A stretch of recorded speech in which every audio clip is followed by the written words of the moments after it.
Lawmakers gathered at the Capitol today to talk about ongoing gun violence in our country.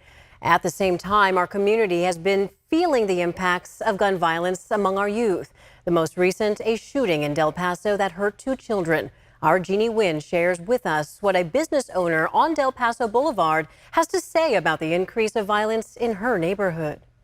The owners of the store that you see behind me here were actually just sitting right here when they heard gunshots ringing just a couple blocks up the road on Saturday night at that liquor store. Now they tell me that they're thankful they were not hurt, but that it hit too close to home. Contreina Adams has been the owner of Universal Clothing Boutique on Del Paso Boulevard for the past 3 years, and it's been a challenge. We want to change the narrative that it's not safe to come here and shop and be a part of the boulevard. But that's also been difficult. Last Wednesday, Adams says these 2 young men broke into her store. Completely sabotaged of a lot of property and things like that inside of the store. And then after the fact, the suspects came back and then brandished a weapon at me. Adams says there was something about them that made her nervous. They were very young, but they weren't very scared, which is what scares me, and it kind of terrorizes the neighborhood. Days later, and just a few steps from her store, a shooting at Sunland Liquor that hurt 2 adults and 2 kids. We were outside, so you can clearly see it, actually the gunfire from down the street.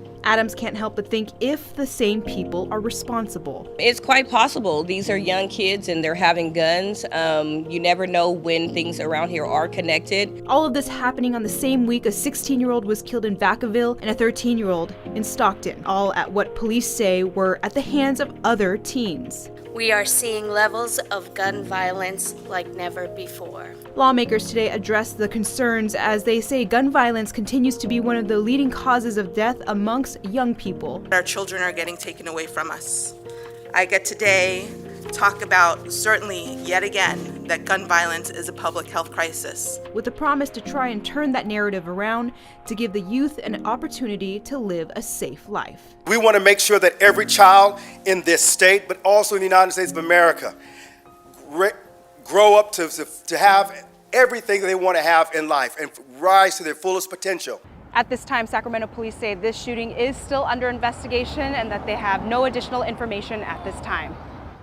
That was our Jeannie Wynn reporting. We want to hear your thoughts on this issue. How can we better protect children from gun violence? Just scan the QR code on the side of your screen and finish the sentence that pops up or send a text to 916-321-3310.